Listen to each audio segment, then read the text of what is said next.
En Venezuela sabemos que es obligatorio publicar el documento de registro de una empresa en una publicación especializada, pero sin papel en el país, cumplir con este compromiso es una locura. Con Publimercantil se acabó este suplicio. Publimercantil es el primer periódico mercantil digital de Venezuela que te permite desde casa y con rapidez cumplir con esta obligación. Solo entras a publimercantil.com, te abres una cuenta, subes los documentos de tu empresa y registras el pago. Y así, en menos de 24 horas, tienes lista tu publicación para descargarla e imprimirla en tu propia computadora las veces que necesites. Publimercantil es el periódico mercantil de los nuevos tiempos. No detengas el registro de tu empresa por una tontería. Publimercantil, si te publica.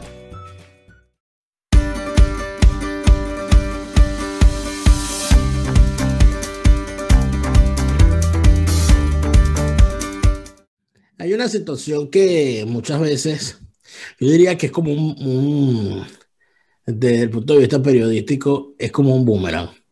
Es decir, una información que llega, uno la lanza y al poco tiempo regresa otra vez más grande. Y es el tema de cómo se irrespeta la propiedad y cómo se convierte, además, en entornos con gobiernos y con estados de seguridad jurídica débil, cómo se convierte en un grave drama. El derecho a la propiedad es quizás uno de los derechos que los gobiernos chavistas señalan en primer lugar como su objetivo. Yo recuerdo cuando el chavismo estaba por llegar al poder, cómo se hacían ingentes esfuerzos para intentar desmentir el carácter comunista de los tipos que pretendían llegar al poder por los votos. Y recuerdo cómo se afanaba el propio Hugo Chávez, no solamente a decir que era mentira, que ellos eran comunistas, que iban a llegar a hacer una revolución comunista, tal, sino que también hacía chistes con el asunto. Recuerdo en particular aquel chiste, bueno, de Chávez, machista, misógino, todo aquello, que él decía, no, pero ahí andan diciendo que el que tenga dos carros, Chávez le va a quitar uno, y que el que tenga 3 casas, Chávez le va a quitar 2, y que el que tenga 4 mujeres, Chávez le va a quitar 3, y eso es mentira, aquí se va a respetar la propiedad de todo el mundo y tal. Por supuesto, semejante personaje ganó las elecciones por la vía del voto. Todavía uno se pregunta qué clase de ciudadanos fueron capaces de ir a votar por un elemento que daba tales señales. A nadie lo engañaron. El señor siempre dijo lo que quería, con algunos bemoles, pero siempre se le veía el bojote. Pero en todo caso, este señor decía eso. Y una marca fundamental del gobierno chavista ha sido la violación del derecho a la propiedad.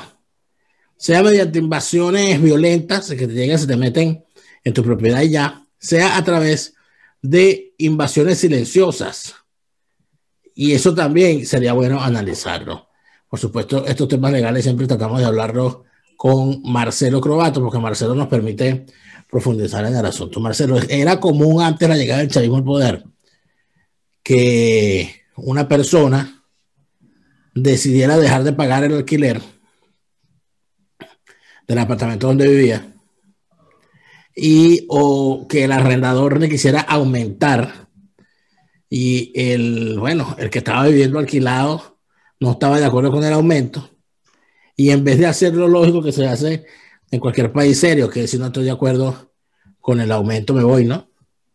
Y me voy con otro apartamento, la gente se iba a un tribunal y el tribunal normalmente le daba la razón y le permitía quedarse viviendo allí, y quedaba la gente en un estado llamado pagando en tribunales.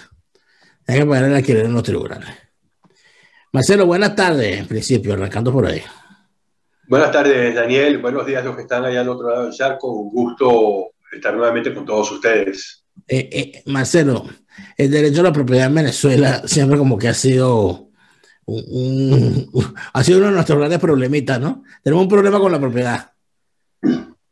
Bueno, el derecho a la propiedad en Venezuela ha sido muy relativo, porque a la hora de la verdad, los únicos 3 derechos reales que existen son el derecho a la vida, el derecho a la libertad y el derecho a la propiedad.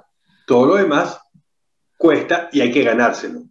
Entonces, no puede ser gratis lo que tiene un costo y no puede ser considerado como un derecho. Entonces, los únicos tres verdaderos derechos que existen desde el principio de los tiempos es vida, libertad y propiedad. Yo tengo mis cosas, tengo derecho a ser libre y tengo derecho a que no me maten. En Venezuela, desde hace mucho tiempo, las constituciones son de tinte socialistoide y el derecho a propiedad no ha sido debidamente respetado. En los casos de arrendamientos, menos que menos, porque siempre se dijo el inquilino es el débil jurídico. Pero en lugar de crear un marco legal justo, equitativo, donde ninguno pudiera abusar del otro, en realidad el inquilino, una vez que entraba, dejaba de ser inquilino para ser el hijo adoptivo del propietario, porque no lo podía sacar. Antes era muy difícil y ahorita es imposible. Efectivamente la gente solía irse a tribunales a decir, bueno, yo voy a pagar en tribunales. Digo, pero ¿a cuenta de qué? Pues la única razón era que el propietario no me quería recibir el pago o no tenía forma de ubicarlo, estaba desaparecido, el propietario se había ido, etcétera. Pero la realidad es que si el propietario le decía, mire, su inquilino está pagando aquí en el tribunal, y decía, pero es que no ha pagado bien porque yo le acabo de aumentar el canon y está pagando menos de lo que corresponde, el tribunal rechazase el pago y ordenase el desalojo. Eso habría sido lo correcto. Pero es algo que nunca sucedió. Empezando por los problemas de retardo procesal, que tardaban siglos en decidirse cualquier cosa sencilla. Entonces el inquilino decía, yo voy a pagar en tribunales y me quedo hasta que mis hijos sean viejos. Y así sucedía. Y ahora no solo que es pagar en tribunales, que ahora ni siquiera pagan. Dicen, no me da la gana, no me da la gana y se terminó. Pero esa situación, esa debilidad jurídica que convertía en víctima al propietario, que muchas veces era además y se daban muchísimos casos, ¿no? Era muy común ver en Venezuela como gente mayor que había trabajado toda su vida honestamente, entiéndase, comerciantes. Es el caso de muchos comerciantes de origen europeo asentados en Venezuela. Trabajaron toda su vida, oye, cuando tenían ya cierta edad, ya llegaron a los 60 años, decidieron vender la mayoría de las cosas que tenían, ¿ok? O traspasársela mediante venta a otros familiares o hijos, y con el dinero de esas ventas salían y compraban varios apartamentos, ¿verdad?, que les generaran una renta mensual y vivían de eso. Eso es ilegal hacer eso. O sea, si yo compro, la ley me impide a mí tener 5, 10, 20, 500 apartamentos para alquilarlos. En absoluto. No hay nada que lo impida. Lo que se ha llegado a discutir es la moralidad de tenerlos y mantenerlos cerrados y no darles uso. Pero aún así, lo que es mío, si no hay una necesidad imperiosa, yo puedo hacer lo que me dé la gana. Por supuesto, las leyes siempre han contemplado la posibilidad de la expropiación por causa de utilidad pública, por ejemplo. Claro, pero y eso sería otra cosa. Este fenómeno que en España se denominan los ocupas, ¿no? Yo veía en estos días como un propietario iba con una cámara y tocaba el apartamento que era suyo y los inquilinos se negaban a pagar. Y era una gente muy simpática, muy bien vestida, muy bien arreglada, educada, que sabían hablar en español. Sabían que antes de PIB se escribe M, saben de escribir, y además de eso se les ve que no tenían problemas para vestirse ni para comer. Y entonces tocó la puerta, entonces le dice, mire, yo soy el dueño de este apartamento y yo quiero que ustedes se salgan. Bueno, y la mujer muy elegante, yo le decía, no, bueno, esto por favor con mi abogado y por favor en tribunales. Yo no tengo que hablar nada, por favor con mi abogado y por favor en tribunales.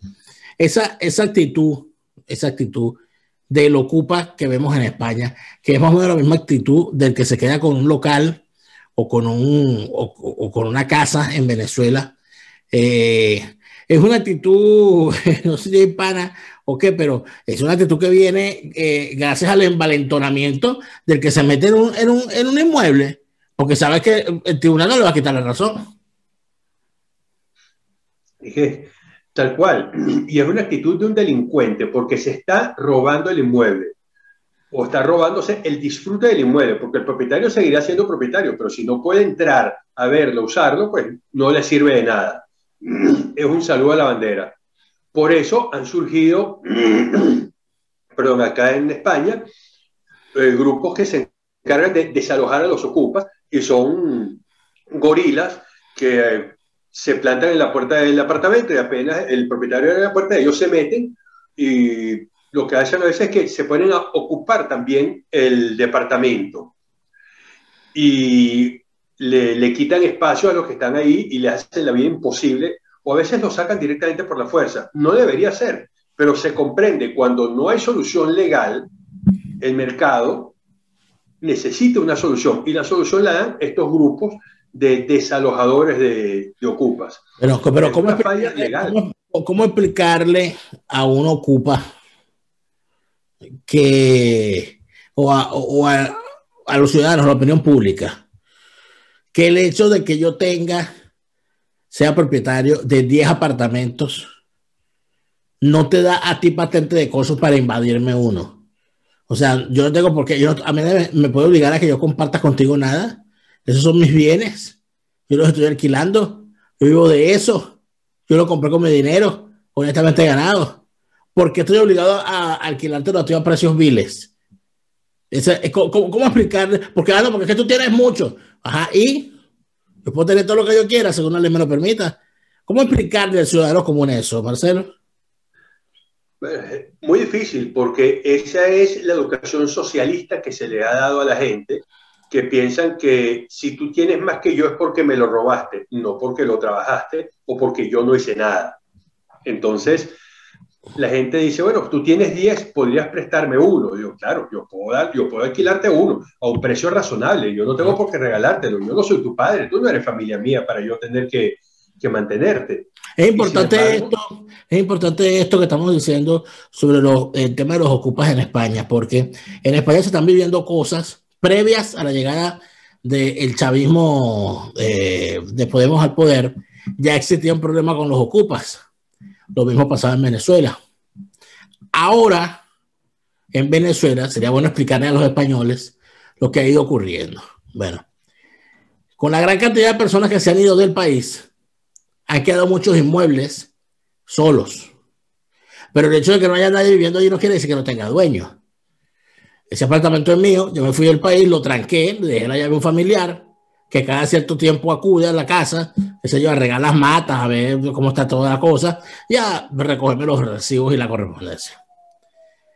Hoy en Venezuela, sepan señores españoles, para el momento que estamos hablando, hay una ola de invasiones en la ciudad de Caracas, en la ciudad capital, organizada, donde la gente va edificio por edificio, averigua cuáles son los edificios que están vacíos y se meten e invaden y ya está. Además de eso, hubo una iniciativa, Marcelo, hace unos años, donde Chávez, como siempre, decidió que le iba a regalar lo que no era de él. Es que él era experto en eso, ¿no? Él era experto en que Brian regalara lo que no era de él. Y se inventaron aquella norma según la cual si una persona tenía no sé cuántos años viviendo alquilado en un apartamento, podía alegar que el apartamento ya era suyo, porque había pagado no sé cuántos años. Eso desde el punto de vista de la ley, eso como tú lo ves. Eso no tiene ningún asidero, porque es muy distinto el hecho de pactar una venta y pagarla en cuotas que simplemente pactar un alquiler. También se había dicho que quien tuviese cierta cantidad de tiempo en un inmueble podía exigirle al propietario la venta del inmueble, lo cual no es admisible. Pero si hubiese sido a precios de mercado, seguiría siendo legalmente admisible, pero aunque sea, sería un poco menos inmoral. Pero las regulaciones que hacía la oficina de inquilinato era a precios viles. Entonces tú comprabas un apartamento por lo mismo que comprabas un carro, porque lo regulaban a precios extraordinariamente bajos. Claro, entonces el propietario había trabajado toda su vida y perdía. Pero fíjate que lo que ocurre normalmente, o lo que están haciendo en este caso en particular, era prácticamente despojar al propietario de su inmueble. Y muchas de estas personas vivían del alquiler de esos inmuebles. Es decir, que no estamos hablando de casos aislados, estamos hablando de una persecución al propietario. Y entonces me extraña otra cosa, Marcelo, que en Venezuela una de las banderas del chavismo en cuanto a logros es la construcción de viviendas. Se han construido tantas viviendas porque sigue habiendo invasiones, porque sigue habiendo gente que dice que tiene que invadir porque no tiene dónde vivir, o el número de las viviendas es mentira, o nosotros somos el país más sobrepoblado del mundo. Bueno, una vez sacaron la cuenta y lo que había construido el chavismo, según sus cifras, era varias veces la parroquia Caricuao de Caracas, cosa que es falso, porque algo tan grande se notaría. Son puros inventos y la gente, yo comprendo que la gente necesita un techo para vivir desesperadamente, y todo esto comenzó con la tragedia de Vargas, cuando Chávez, como era él, le importó muy poco la gente que se muriese. Lo importante era, como decía, salvar la revolución, ganar esas elecciones, y la gente en Vargas perdió casas y empezaron a buscar dónde meterlos. Empezaron con la historia de las soluciones habitacionales, que eran ratoneras infectas de tamaños mínimos, por eso no merecía ser llamado una vivienda. Los alojaban en oficinas públicas, en ministerios. Entonces uno iba al ministerio y de repente encontraba un montón de muchachitos corriendo por un pasillo y eran refugiados que los habían recibido ahí, en una oficina que no tenía las más mínimas condiciones para que viviese una persona, porque era una oficina. Y empezaron a estimular las invasiones. Claro, si nosotros pudiésemos ver las cosas, uno le diría a todos estos países que tienen gobiernos parecidos que esta gente siempre va contra la propiedad, sea a través de las invasiones, sea a través de la propia legislación. Y eso de que una persona tenga 30 años, yo siempre he dicho, bueno, pero si tú tienes 30 años viviendo alquilado y no has sentido la necesidad de comprar, ¿por qué le exiges al dueño que te venda? Número uno. Y número dos, si tú estás viviendo durante 30 años en el mismo sitio, se supone que ya deberías tener un conocimiento y una relación con tu arrendador o con el dueño de la casa que te permita ejercer tu derecho correctamente. Eso de que si el dueño de la casa vende la casa